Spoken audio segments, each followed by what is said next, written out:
Rebonjour à toutes, rebonjour à tous. Merci de continuer à nous suivre dans ce programme exceptionnel de 12 conférences, Mon projet au Canada avec Desjardins. J'en profite d'ailleurs pour vous rappeler que Desjardins, en plus d'être la première institution financière coopérative au Canada, c'est également le premier employeur privé du Québec avec plus de 53 000 employés. Si vous êtes intéressé par une carrière, si vous voulez rejoindre la belle et grande famille de Desjardins, vous pouvez regarder le webinaire que nous avons donné hier à 17 h avec les ressources humaines de Desjardins et vous pouvez aussi consulter notre section desjardins.com/carrière. Nous venons de parler avec l'ambassade du Canada de l'immigration, qui est le premier sujet d'intérêt des futurs partants. Mais juste après, le deuxième sujet le plus demandé, c'est évidemment l'emploi. Là aussi, nous en avons parlé hier avec Marilène et Marie. Et aujourd'hui, nous allons continuer parce que si vous changez de pays, vous allez changer de culture d'emploi et les outils de recherche d'emploi sont aussi spécifiques au Canada. Je vais donc passer la parole à Marilène de Kennedy Garceau et Marie de GoRH pour vous donner des conseils pour développer des outils de recherche adaptés et efficaces. Mais avant de leur passer la parole, je vous rappelle que vous pouvez poser toutes vos questions dans le champ commentaire qui est autour de cette vidéo et nous y répondrons à l'issue de la présentation. Marilène, c'est à vous. Bonjour Rémi, merci beaucoup pour l'invitation. Je pense que plusieurs d'entre vous qui êtes en France aujourd'hui ont un petit goût du Canada avec la neige qui est tombée peut-être dans vos régions. Donc effectivement, on poursuit. Hier, on vous a parlé de l'emploi vu recruteur, vu conseillère en emploi. Aujourd'hui, on se concentre sur deux sujets, le CV et le elevator speech. Marie, est-ce que tu veux te présenter en quelques secondes? Bien évidemment. Donc bonjour, moi c'est Marie-Martin Semedo. Je suis consultante en recrutement depuis plusieurs années sur la France et j'interviens aujourd'hui auprès d'entreprises canadiennes sur des problématiques en recrutement. Moi, je trouve ça super parce que tu donnes un exemple de notre sujet de la journée. Tu viens de te présenter avec ton titre en priorité et ton objectif. Je vais essayer de faire pareil. Je suis Marilène Garceau, donc je suis conseillère en emploi entre le Canada et la France. Comme vous avez compris, je suis très contente de voir la neige aujourd'hui puisque je suis canadienne d'origine et ça fait du bien de voir la neige en arrivant au Québec. Mon objectif aujourd'hui, c'est que vous ressortiez au moins avec un truc, une astuce qui permet d'avancer soit sur la façon de vous présenter, le elevator speech, ou sur la rédaction de votre CV et sa transmission. Donc, le b.a.-ba de se positionner dans le contexte canadien. On vous parle de définir votre objectif. On en a parlé un peu hier, mais Marie, est-ce que tu veux faire quelques rappels? Tout à fait. Donc, définir son objectif, ça va être le but principal de votre démarche avant de commencer à faire un CV ou de travailler votre pitch. Ça va être de savoir les raisons pour lesquelles vous allez vouloir vous installer au Canada, savoir les définir et les expliquer à un employeur, et puis pouvoir expliquer quel est votre projet professionnel, familial ou seul. Ensuite, le deuxième point, ce sera quel est mon secteur d'activité, donc dans quel secteur d'activité je m'insère au Canada. N'oubliez pas, vous pourrez regarder hier la conférence que nous avons donnée où on explique plus en détail comment définir son secteur d'activité et comment connaître les conditions d'exercice que vous devez définir avant de commencer vos démarches d'immigration et de recherche d'emploi. Mais son secteur d'activité, ce sera très important de le définir, de savoir à quoi correspondent les normes françaises versus les normes canadienne. Et une ressource, guichet-emploi.gc.ca, qu'on retrouve dans le guide Desjardins d'ailleurs, dans les pages ressources à la fin. Parlons d'abord du CV. Tout à fait. Alors, le CV, ça va être votre point d'entrée auprès des employeurs. Donc, ça va être très important de bien le construire. Donc, le CV répond à des normes spécifiques canadiennes. Donc, il est important, je sais qu'on a beaucoup de candidats qui ont du mal à sortir des normes qu'ils connaissent de leur pays. C'est vraiment important de connaître les normes canadiennes, de reformater votre CV pour être bien compris des employeurs. Donc, ça va être un graphisme plutôt épuré et simple. On a en France, en tout cas, souvent des CV qui sont très travaillés graphiquement. Ce n'est pas vraiment l'objectif principal d'un CV canadien. Donc, n'hésitez pas vraiment à varier et à miser sur le contenu plutôt que sur le graphisme extérieur.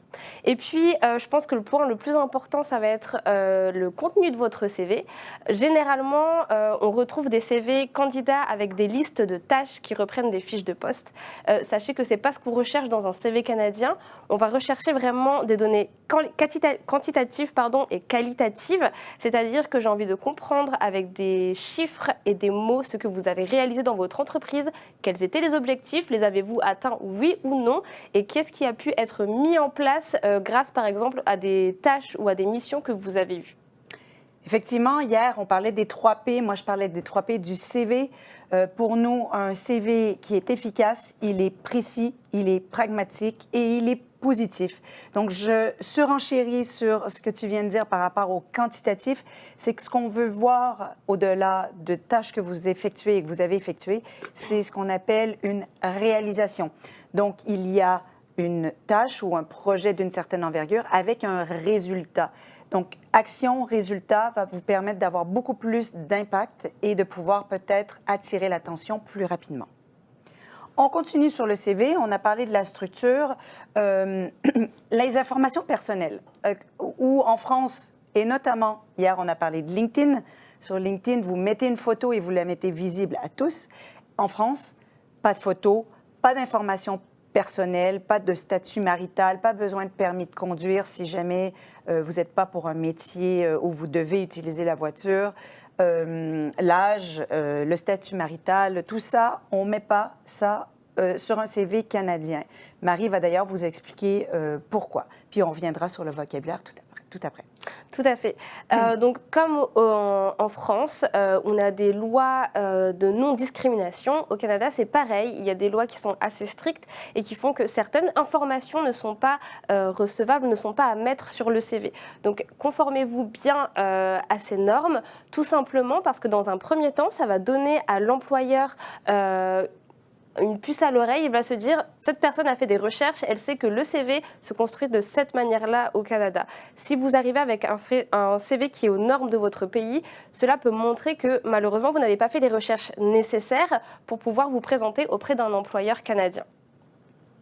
Au niveau de la structure, j'ajouterais que souvent en France, vous allez mettre vos formations avant les expériences professionnelles. Au Canada, on mise d'abord sur vos compétences et sur vos expériences professionnelles. Donc n'hésitez pas à inverser la tendance, à commencer par vos expériences professionnelles, vos compétences, et puis mettre à la fin vos formations. Vos formations, ce que vous pouvez faire, c'est mettre l'équivalence des diplômes canadiens juste en face. Vous pouvez faire une recherche assez simple. Marilyn, il me semble que tu as des sites pour qu'on puisse regarder les équivalences de diplômes. Oui, il y en a, mais il y a aussi le site de la délégation de l'immigration Québec. On voit les tableaux d'équivalence. On voit aussi des tableaux d'équivalence de l'ensemble des formations selon les provinces où vous allez, parce que les systèmes académiques peuvent varier d'une province à l'autre. Mais les ressources, notamment le site du gouvernement du Québec, a une belle équivalence entre la Belgique et le Québec et la France et le Québec. Tout à fait. Et puis le dernier point, ce sera le vocabulaire qui va vraiment être très important. Cela va vous permettre de communiquer avec votre employeur et puis surtout de vous faire comprendre.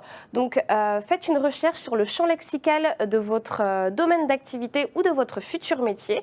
Donc, vous pouvez tout simplement regarder soit des fiches de poste, soit directement sur le site de l'entreprise pour lequel vous souhaitez postuler. N'hésitez vraiment pas à faire cette recherche et à vous informer. Sachez que les noms de postes changent de votre pays au Canada. En France, par exemple, on dira une ou un aide-soignant. Au Canada, ce sera des préposés aux bénéficiaires. Si vous arrivez auprès d'un employeur avec un CV où les titres ne sont pas les mêmes, il est possible que vous ne soyez pas compris et que la personne ne comprenne pas pour quel poste vous êtes en train de postuler, d'avancer votre candidature.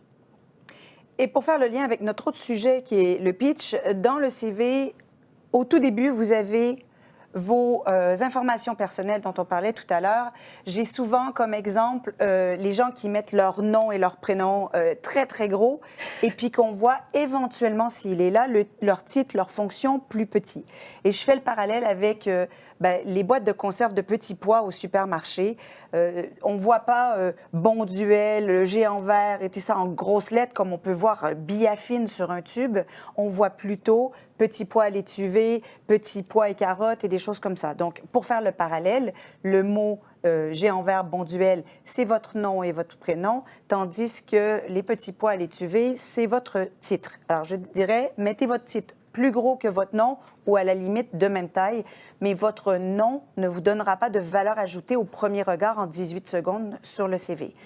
Et une section juste avant les expériences professionnelles, c'est le sommaire. Alors, ce n'est pas un historique de carrière, donc on ne commence certainement pas par les diplômes, comme tu as très bien dit tout à l'heure. Ce n'est pas un objectif de carrière qui dit voilà où je veux aller, c'est un sommaire de vos compétences. Donc, le nombre d'années d'expérience, votre bilinguisme, même si vous pensez qu'il n'est pas parfait, mais que vous pratiquez en anglais, vous travaillez depuis quelques années en anglais, on l'écrit. Et après, des compétences acquises, des compétences innées et une promesse de comment vous pouvez faire avancer l'entreprise. Et ce petit pavé est super important dans la présentation parce que c'est peut-être celui-ci qui va permettre à la personne d'aller au-delà du début du CV pour relire la suite. Donc, effectivement, objectif clair, détails pragmatiques. Il est très intéressant et important au Canada d'inscrire des informations, soit de bénévolat, d'associatif, d'affiliation. Moi, j'aime bien donner l'exemple de vous êtes chef de projet, par exemple en informatique, et vous êtes capitaine d'une équipe d'aviron. On voit le parallèle. Vous êtes quelqu'un qui est plus minutieux, qui aime bien se concentrer. Vous faites un marathon des marathons régulièrement, mais ça va donner des indications.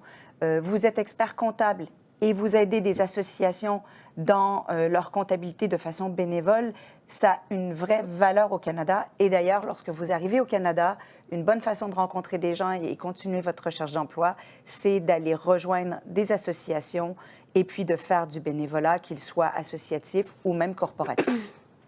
Tout à fait. J'ajouterais pour les détails pragmatiques, et on en parle souvent avec Marilène, c'est n'hésitez pas à donner de manière claire vos objectifs. Quel type de société vous voulez intégrer, quel secteur d'activité et quel est l'objectif en venant s'installer au Canada.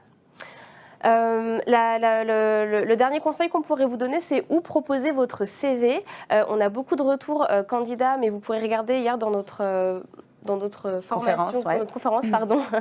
On explique un peu plus en détail, mais on a beaucoup de retours candidats qui nous disent qu'ils ont très peu ou pas du tout de retour d'employeurs, et c'est normal parce que vous ne posez pas votre candidature au bon endroit. Souvent, les candidats vont proposer des CV sur des postes qui sont à destination nationale et pas à destination internationale. Vous avez donc des sites spécialisés qui regroupent toutes ces offres d'emploi, donc gorh.co. Vous avez le site de Kennedy Garceau. Vous avez également Pôle emploi international et puis Guichet emploi qui propose une section poste ouvert à l'international. Alors, il ne faut pas être chômeur en France pour aller sur le site de Pôle emploi international. Il est possible d'aller voir les offres et d'ailleurs, ils participent à des événements tels que annoncés par l'ambassade du Canada tout à l'heure, donc Destination Canada, et d'autres salons. En janvier, il y aura le Salon du travail et de la mobilité où ils seront présents. J'avais une autre idée. Oui, j'ai un autre parallèle à faire, mais je ne m'en souviens plus. Ça va revenir. Donc, le pitch. Moi, j'aime bien dire que le pitch, vous avez bien compris, c'est un mot anglophone. Elevator pitch, ça veut dire le message que vous partagez dans un ascenseur entre l'étage 0 et 12, par exemple, si vous rentrez dans l'ascenseur avec le président. Donc, comment pouvez-vous vous présenter, avoir de l'impact, faire valoir vos vraies compétences sans avoir l'impression de se vanter, donc vraiment apprendre à se vendre, pour permettre de convaincre la personne et pourquoi pas décrocher une prochaine entrevue. Je sais où j'ai retrouvé maintenant mon anecdote. Quand Marie parlait de déposer votre CV un peu partout et puis de ne pas avoir de réponse, je ne sais pas si vous vous faites solliciter que par téléphone, par email en ce moment, par des gens qui vous offrent quelque chose dont vous n'avez pas besoin. Bien, typiquement, je ne sais pas comment vous vous sentez quand on vous appelle pour vous vendre un forfait mobile et que vous avez déjà le vôtre et que vous êtes heureux. Donc, l'idée, c'est un peu ça. Quand vous envoyez votre CV à quelqu'un qui n'en a pas besoin, bien, vous sollicitez, vous cognez à la mauvaise porte. Donc, c'est pour ça que c'est important d'aller cogner aux bonnes portes. Tout à fait. Et pourquoi pas, si on parle de porte, on parle d'ascenseur, on parle de convaincre en message. L'importance aussi, c'est de revenir sur le contexte canadien. Vous pouvez briser la glace en parlant de météo, comme je le fais depuis tout à l'heure, ou de parler de hockey, mais toujours quand vous vous présentez, c'est important de vous rappeler, on parlait de vocabulaire tout à l'heure, mais ça peut être une actualité récente, ça peut être que la personne en face de vous a donné une conférence il n'y a pas longtemps. Donc, c'est important de vraiment intégrer dans son pitch, dans son message de 30 secondes à 2 minutes, le contexte canadien. Donc, comment utiliser le pitch? Eh bien, c'est très simple. Ce que je conseille toujours aux candidats, c'est de prendre une feuille, de noter vos idées, de tout ce que vous avez envie de dire dans le pitch, notez-le à main levée sur une feuille. Une fois que vous avez fait ça, n'hésitez pas à prendre les idées essentielles, celles qui vont accrocher l'employeur ou votre interlocuteur. L'important, ça va être de faire le lien entre les idées, donc d'avoir un fil conducteur entre chaque idée que vous allez présenter à l'employeur. Personnalisez, s'il vous plaît, ce discours. On a beaucoup de candidats qui vont regarder des vidéos YouTube sur des pitchs et puis qui vont reprendre des choses assez génériques. Ne faites pas ça. Vous avez des expériences, vous avez des compétences, vous avez des choses à raconter, donc n'hésitez pas vraiment à les insérer dans votre discours. Et puis, n'hésitez pas, ça c'est l'astuce de Marilyn et qui est vraiment excellente, à conclure et pourquoi pas par une question ouverte pour pouvoir ouvrir le dialogue avec l'employeur ou votre interlocuteur. Question pas fermée, donc pas oui-non. Question pas trop ouverte parce que là, vous êtes dans l'ascenseur et la conversation va se terminer, mais quelque chose qui permette d'engager, comme tu viens de dire, la conversation et susciter de l'intérêt. Ça peut être complètement une question, vous êtes, je reviens sur le chef de projet, comment sont organisés les projets chez vous si là, vous êtes plutôt en entretien. Donc, toujours voir que vous continuez la conversation et si vous voyez d'ailleurs, là, si vous êtes en entretien, que vous parlez et que vous voyez que vous avez un peu de difficulté à vous arrêter, moi, j'ai le truc du verre d'eau. Donc, vous amenez votre bouteille d'eau à l'entretien et si à un moment, vous voyez que par nervosité, vous continuez, bien, vous prenez une gorgée d'eau, ça vous permet de vous poser, mais ça permet aussi à la personne en face de vous, éventuellement, de vous poser une question. Les derniers conseils, eh bien, on vous l'a dit hier, le mot d'ordre, c'est préparer, préparer, préparer. Vraiment préparez votre discours. Répétez-le, jouez-le, faites-le devant des amis, votre famille, des gens qui peuvent vous donner des conseils, qui peuvent permettre de fluidifier votre discours ou tout simplement ajouter des améliorations. L'important, c'est de captiver votre interlocuteur. Ça va être par des choses intéressantes que vous allez dire dans votre discours, par tout simplement l'intonation que vous allez utiliser, les liens que vous allez faire. Il faut que le discours vraiment soit dynamique et concis. N'oubliez pas d'être enthousiaste et surtout, ayez confiance en vous.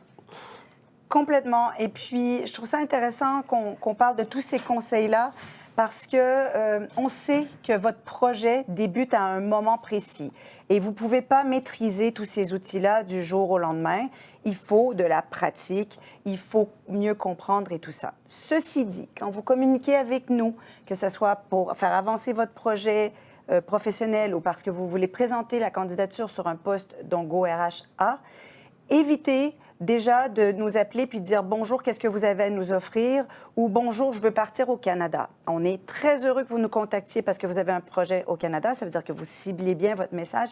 Mais si vous êtes plutôt générique, encore une fois, on comprend que c'est le début de votre projet, mais dites-nous « Bonjour, je suis mécanicien automobile ou je suis débosseleur avec 3 ans d'expérience. J'ai vu que vous aviez fait telle conférence avec Desjardins le 14 décembre.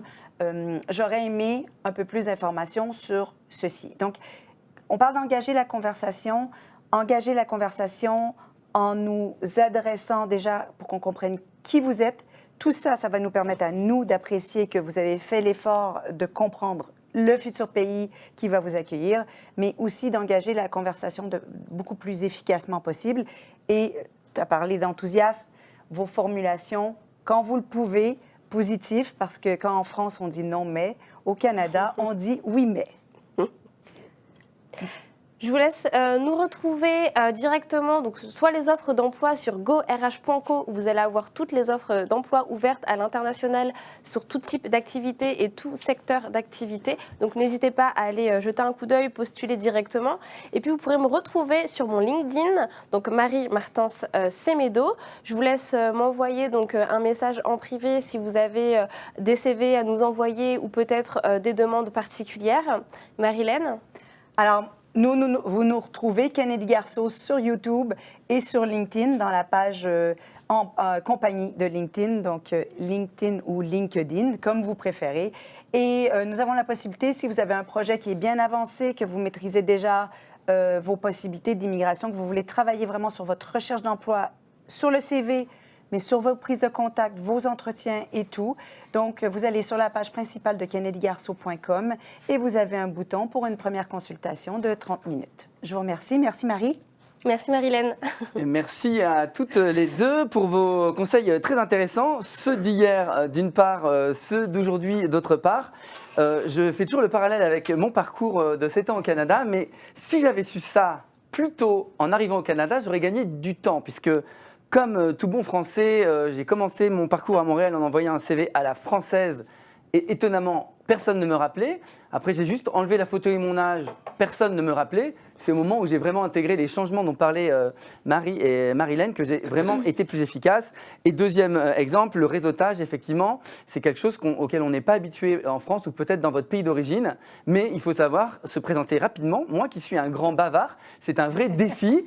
Et je me suis entraîné, mais c'est vrai que quand vous êtes dans un réseautage, et c'est vrai qu'il y en a en France, hein, la Chambre de commerce France-Canada, le Centre des dirigeants franco-québécois en entreprise, vous propose parfois de se rencontrer. C'est une bonne pratique de y aller, mais vous allez voir que c'est un moment où il faut aller très rapidement au but, et quand vous rencontrez quelqu'un, il faut savoir vous présenter et susciter l'intérêt en très peu de temps. Donc les conseils sur l'elevator speech étaient très utiles. Je rappelle à ceux qui nous suivent et qui nous demandent est-ce que la conférence qu'on vient de faire et celle d'hier et d'aujourd'hui seront disponibles en replay. La bonne nouvelle, c'est oui, sur la section vidéo de notre page Facebook. On nous demande si on peut recevoir éventuellement le PDF de la présentation. La réponse est encore oui, en nous écrivant à paris@desjardins.com. paris@desjardins.com. Et puis, avant de rentrer dans les questions-réponses, d'ailleurs, continuez à nous poser vos questions dans le champ commentaire. On pourra répondre à tous les sujets qui vous trottent dans la tête, mais on ne parlera pas d'immigration. On nous demande comment Desjardins peut m'aider. Alors, ça tombe bien, on va vous rappeler que Desjardins, effectivement, on a tout un programme dédié aux nouveaux arrivants. On a le fameux guide dont a parlé Marilène, s'installer, étudier, travailler au Canada, que vous pouvez nous demander par courriel. On a également une équipe multiculturelle, multilingue dédiée aux nouveaux arrivants. On a un bureau de représentation à Paris, mais l'équipe Desjardins accueille les gens de tous les pays du monde. On a une page Facebook sur laquelle vous nous suivez qui a déjà plus de 31 000 abonnés. Et puis on a une offre de bienvenue pour les nouveaux arrivants, compte courant gratuit pendant 2 ans, carte de débit, carte de crédit sans frais annuels, et puis une assistance juridique gratuite et téléphonique pendant 2 ans. Donc ça, c'est comment on peut vous aider. Alors, si on revient à des questions plus liées à l'emploi, qui est notre thème du moment, on nous demande est-ce qu'un CV doit faire 1 page ou 2 ou plus ou moins? Mais alors justement, c'est vrai que j'en ai pas parlé, mais les normes canadiennes aussi, comme on l'a dit, ne correspondent pas aux normes françaises. Et donc, les Canadiens n'ont aucun problème si vous faites votre CV sur 2 pages, 3 pages. L'important, ce soit, comme je vous l'ai dit tout à l'heure, c'est que les informations soient vraiment qualitatives et quantitatives. Donc, mettre des objectifs de mission précis avec des objectifs clairs et puis mettre les résultats, pareil, de manière très claire. Qu'est-ce que vous avez obtenu grâce à ces missions? Quelles améliorations avez-vous pu apporter à votre entreprise? Donc, voilà. 2 pages, 3 pages, c'est correct pour le Canada. Oui, je compléterais.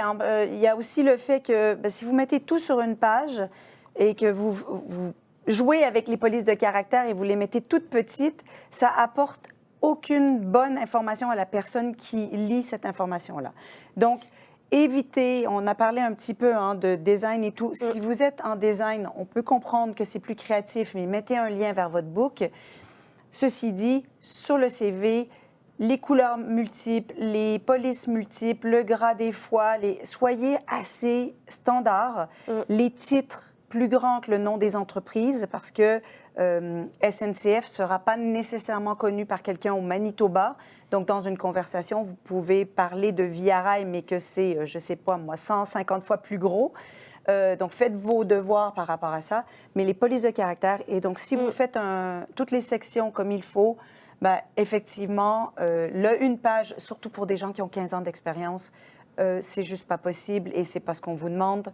On vous demande de nous donner de l'information qu'on comprend et qui va nous passionner pour vous rencontrer. Ouais. Bah, j'ajouterais que c'est 2 polices maximum sur le CV. Exactement. C'est 2 polices maximum. Plus de 2 polices, ça le rend rapidement très illisible. Donc vraiment, je vous conseille de vous limiter. Et puis l'astuce que je peux donner, c'est que tout simplement, imprimez votre CV une fois que vous l'avez fait. Mettez-le à distance et voyez si vous arrivez à lire des informations ou pas, ou si pour vous c'est trop brouillon, qu'il y a trop de choses et que clairement là l'information principale se perd. On a fait un blog d'ailleurs sur ce sujet il y a quelques semaines où on vous dit mettez votre CV au bout de vos bras, qu'est-ce que vous voyez en premier? Et imaginez d'être dans la peau de l'employeur. Ben, moi, je vais vous poser une question parce qu'on voit effectivement des CV très graphiques avec des petits idéogrammes, des pourcentages pour les langues, les compétences informatiques, ça c'est has-been? C'est pas has-been. Selon le métier, ça peut servir. Il faut se rappeler aussi que des fois, les CV sont scannés, donc les icônes n'apportent absolument rien, ils sont perdus dans l'information. Et puis, les logos d'entreprise. En France, on met souvent ça. La majorité des entreprises ne sont pas connues par les Canadiens. Donc, tu voulais compléter, on a parlé en même temps. Non, c'est ça. C'est ce que j'allais dire juste, c'est que parfois aussi, les gens mettent des barres de niveau, des pourcentages. On n'a pas tous les mêmes pourcentages. C'est comme quand un candidat me dit « je voudrais partir bientôt ». Pour moi, bientôt, c'est 2 mois. Puis le candidat me dit « dans 9 mois ». Donc, on n'a pas la même notion du bientôt. C'est surtout ça. Donc, moi, ce que je vous invite, c'est vraiment mettre des choses vraiment très claires. On a des niveaux qui définissent, par exemple, le niveau de langue C1, B1, A1. Donc, n'hésitez pas vraiment à mettre des choses très pertinentes et qui est lisible, surtout par tous les employeurs. Ouais, et puis, en plus, c'est vrai que c'est des organismes officiels qui vous donnent ces numéros. Donc Tout là, à c'est fait. pas discutable, c'est pas votre auto-évaluation de votre niveau, mais c'est vraiment sanctionné par une autorité compétente. Moi, je vais redonner l'exemple, hein, mais c'est vrai que moi, sur mon CV, quand je suis arrivé au Canada, j'étais très fier de mes 12 ans d'expérience chez Renault. Donc, je mettais Renault en majeur, qui est donc le premier constructeur français. Et puis, au Canada, on m'a fait comprendre que Renault, quand ils se sont installés au Canada, c'était des voitures qui ne tenaient pas la route et qui rouillaient énormément. Donc, moi, me vanter de cette expérience, en fait, c'était plutôt contre-productif. Et donc, j'ai extrait de mes 12 ans d'expérience les compétences que j'avais, que ce soit en management ou gestion d'équipe, en marketing ou en développement des affaires. Et j'ai mis Renault sur la 2e page en plus petit et le CV a été beaucoup plus efficace et beaucoup plus lu. Donc je confirme ce que disent ces dames. Et tu t'es concentré sur tes compétences transposables pour le marché au moment où tu es arrivé sur le territoire. Oui, et c'est ce qui a permis d'ailleurs que j'ai pu basculer, ce qu'on fait peu en France, mais de l'industrie de l'automobile à l'industrie de la banque assurance, et c'est pour ça que je travaille aujourd'hui chez Desjardins, mais c'est quelque chose qui est peu imaginable en France ou peut-être dans certains pays d'où vous nous suivez, mais le Canada a cette force de pouvoir dire je reconnais les compétences et je sais les extraire et les adapter à un autre secteur d'entreprise. On va revenir sur quelque chose alors qui n'est pas juste sur les outils, mais comment je procède pour faire une demande de job au Canada. Un peu, j'imagine, est-ce que je fais de la candidature spontanée, est-ce que j'appelle quelqu'un en direct, est-ce que je fais passer le CV par ma cousine, donc comment ça se passe? Qu'est-ce que vous conseillez? Alors, hier, on a parlé de la candidature spontanée. Marilène expliquait d'ailleurs très bien que c'est dommage de concentrer ses efforts sur des candidatures spontanées, d'aller frapper à des portes où on n'a pas forcément de besoin, où on n'a pas demandé de candidature. Donc, n'hésitez pas vraiment à vous concentrer sur les sites spécialisés. Il y a vraiment beaucoup de métiers, il y a plein de domaines différents, industriels, ferroviaires, etc. Donc vraiment, n'hésitez pas à concentrer plutôt vos efforts sur ce type de plateforme. Je laisse toujours à mes candidats qui me demandent la porte ouverte sur de la candidature spontanée. Bien sûr, si vous avez envie de le faire, faites-le. Mais je pense que ce n'est pas l'essentiel de l'endroit où il faut concentrer ses efforts, en tout cas. Et bien sûr, pour ceux qui ont l'habitude de nous suivre depuis tant d'années, le réseau, donc créer les liens. On n'utilisera pas le mot réseau si vous ne voulez pas parce que ça vous fait un peu peur, mais créer des liens avec des gens qui font votre métier là-bas. Vous voyez le nombre de personnes connectées aujourd'hui, vous voyez le nombre de personnes à des événements comme Destination Canada, les Journées Québec qui viennent de se terminer. Donc, vous êtes nombreux à vouloir partir. Vous voulez sortir du lot et quand vous envoyez votre CV, soit en candidature spontanée ou à quelqu'un, bien, moi, je vous propose, créer un lien avec eux sur un sujet qui vous passionne tous les deux. Et après, voyez si vous leur envoyez le CV. Parce que au final, quand vous les contactez, ils savent que vous voulez travailler au Canada, ils voient bien d'où vous venez et tout ça. Et puis la cousine, pourquoi pas, mais la cousine, elle peut, au-delà de faire suivre votre CV, qui est peut-être moins efficace, la cousine, elle peut vous parler de quelqu'un qu'elle connaît, qui fait votre métier ou qui est dans une entreprise qui vous intéresse, même si ce n'est pas le métier, et vous mettre en relation avec cette personne-là. Donc, je proposerais que la cousine fasse plus une mise en relation qu'un envoi de CV. Oui, et puis c'est vrai, alors, autre histoire personnelle, mais moi, alors que j'ai commencé au Canada en bas de l'échelle dans une petite boutique à vendre des machines à café, j'ai failli trouver un travail avec une dame qui était en fait recruteuse dans une entreprise d'opération laser des yeux et qui était étonnamment en charge du recrutement d'un emploi pour lequel je venais de postuler. Donc, au fin fond de ma boutique à vendre des machines à café, j'ai failli trouver un boulot. On nous pose des questions, et alors les gens respectent tes codes, Marilène. On nous dit, je suis congolais, j'ai 3 ans d'expérience en programmation web, je suis mécanicien, je suis commis de paie. Est-ce que j'ai une opportunité d'emploi au Canada ou au Québec? Et j'ai eu des enseignants aussi qui me posent la question. Bien, je trouve ça intéressant que tu mentionnes au Canada ou au Québec, parce que toutes les provinces. Alors, Marie, combien de provinces, combien de territoires? C'est 10 provinces, 3 territoires. Exactement. Donc déjà, il faut connaître sa géographie. Et puis, bon, moi, je suis native de Montréal. C'est une super belle ville, Montréal. Mais il y a plein d'autres endroits au Canada. Si vous avez suivi la conférence avec l'ambassade tout à l'heure, elle vous a certainement parlé des programmes de mobilité francophone dans toutes les provinces hors Québec. Donc, au Québec, il y a plein de régions différentes. Au Canada, il y a plein de villes dans chaque province. Donc, vos métiers, allez sur Guichet Emploi, regardez les perspectives d'emploi, regardez les perspectives par rapport à la situation géographique qui vous intéresse. Et pourquoi pas, si vous pouvez vous le permettre, je sais que ce n'est pas toujours possible, mais prévoyez un voyage exploratoire dans les prochains mois pour vivre l'hiver canadien ou peut-être plus l'été prochain parce que vous voulez y aller en famille. C'est un coût, un voyage exploratoire, mais c'est peut-être un coût qui vous évite de faire des erreurs et qui vous coûtera beaucoup plus cher si l'immigration ou le projet d'expatriation ne fonctionne pas. Donc, nous n'avons pas la science infuse ou la boule magique pour dire vous êtes infirmière, c'est là qu'il faut aller. Construisez votre projet. Tu parlais d'objectifs au début. Regardez les opportunités dans les régions qui vous intéressent et contactez les gens qui font ce métier-là parce qu'il y a des Congolais qui sont au Canada. Il y a une communauté haïtienne, il y a une communauté espagnole, il y a plein de Français, d'ailleurs sur le plateau Montréal. Mais donc, allez-y avec la curiosité. Il faut que vous soyez curieux sur le pays d'accueil. Et comme ça, vous verrez si vous avez une vraie opportunité d'emploi au lieu de viser que l'emploi. Et j'ajouterais, c'est très important parce qu'on a beaucoup de candidats qui nous contactent et qui sont victimes d'arnaques par des organismes parce que voilà, ils ont vraiment envie d'aller au Canada.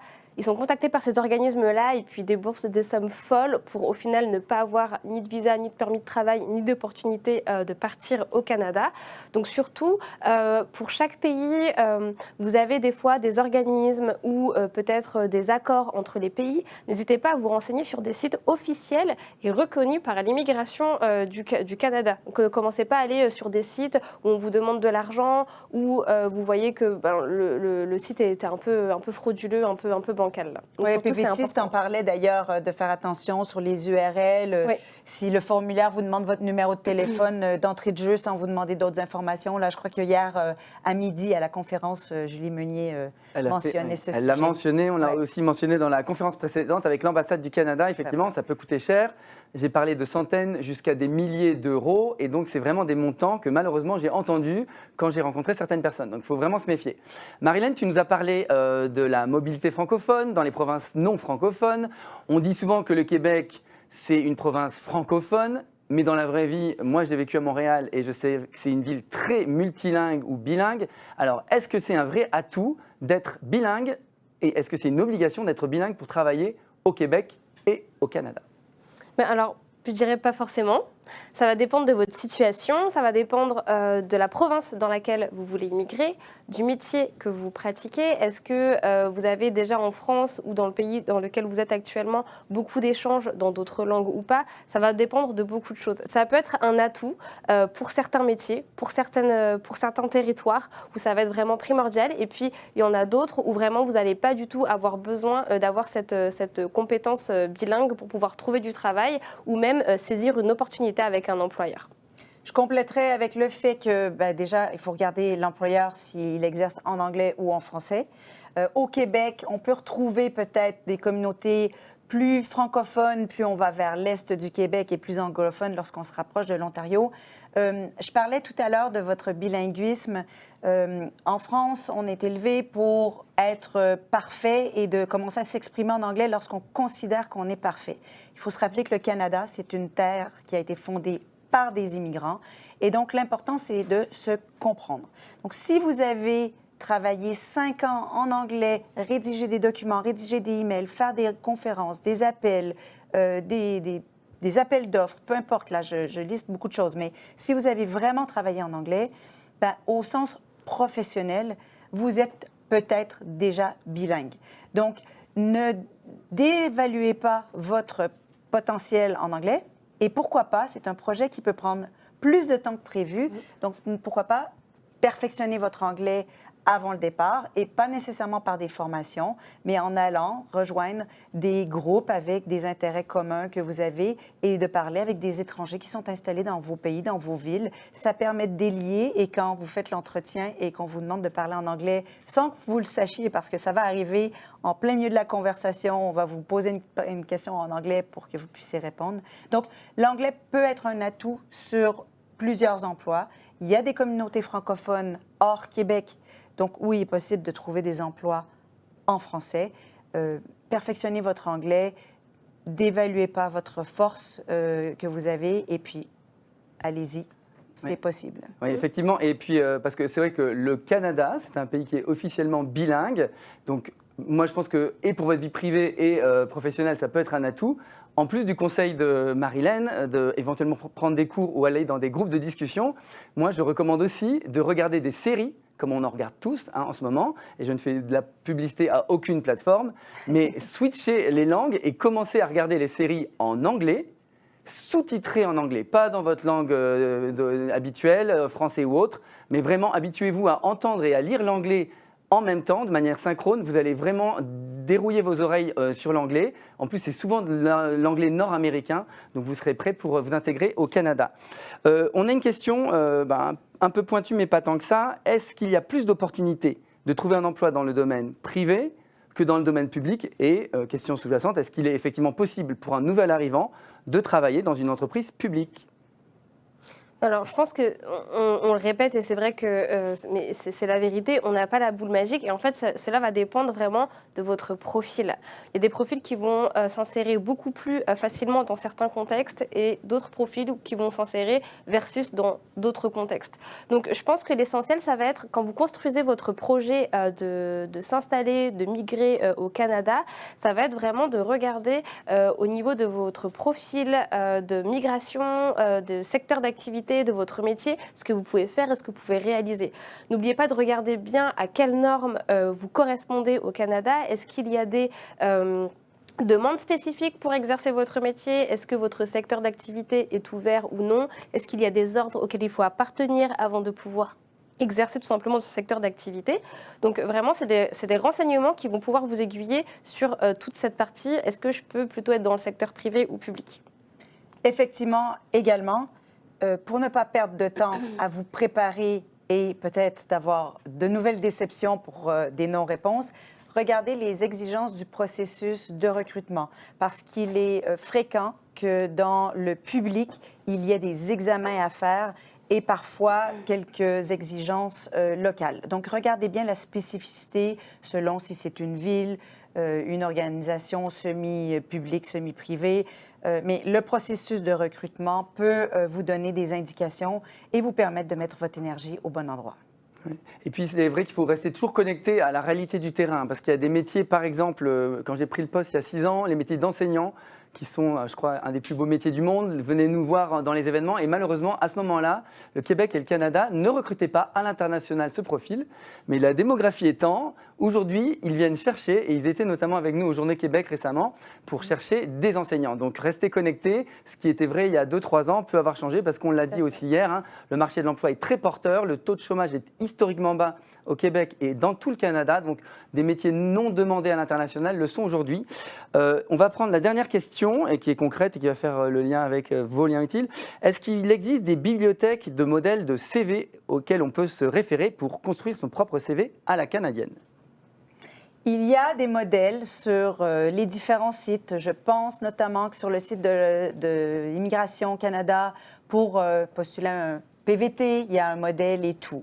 Si vous voulez aller plus loin, hein, tu parlais des accompagnements, si vous voulez aller plus loin, si vous voulez avoir des exemples, des retours d'expérience des clients qu'on a déjà accompagnés, je vais revenir d'ailleurs sur une petite anecdote, si tu me permets, Rémi, mais si vous voulez être à votre meilleur, percutant et augmenter le taux de réponse à vos sollicitations, bien, Kennedy Garceau est là pour vous accompagner. Et on a l'exemple de Thomas, dont on a parlé dans une conférence qu'on a fait d'ailleurs avec GoRH et Desjardins cette année, où ce jeune homme qui s'appelle Thomas, il a postulé à une offre il y a 2 ans.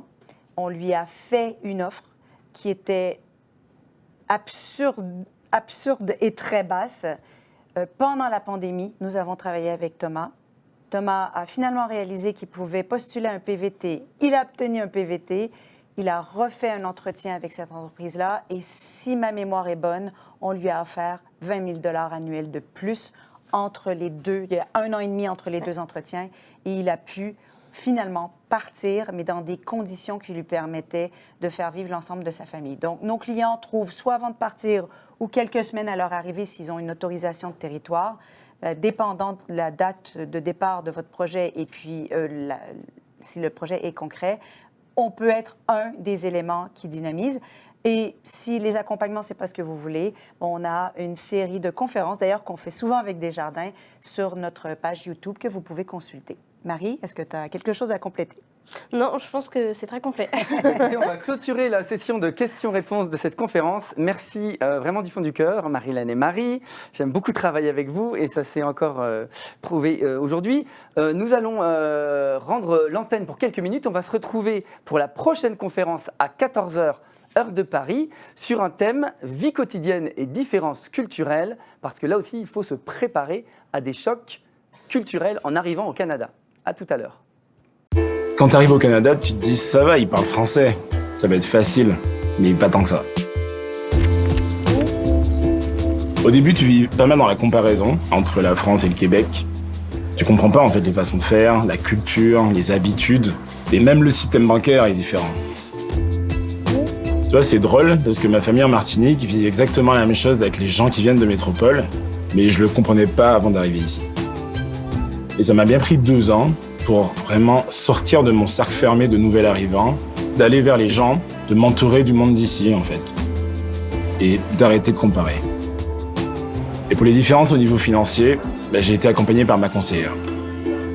Le fait qu'elle soit elle aussi passée par les mêmes questionnements que moi, ça m'a rassuré.